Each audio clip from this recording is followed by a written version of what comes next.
આજના દિવસે જે ગોંડલ ગણેશનો કેસ રાજુભાઈ સોલંકીના સુપુત્રનું અપહરણ થયેલ હતું તે બાબતે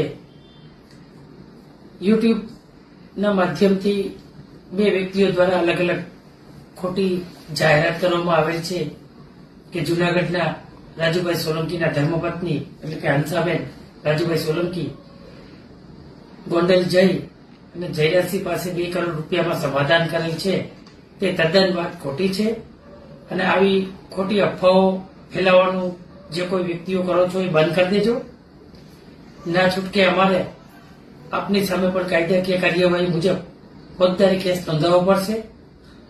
અમારા અનુજાતિ સમાજ હંમેશા અમારી સાથે છે અને આવતા સમયમાં પણ સાથે છે, પરંતુ આ લડાઈ છે એ કાયદાકીય છે.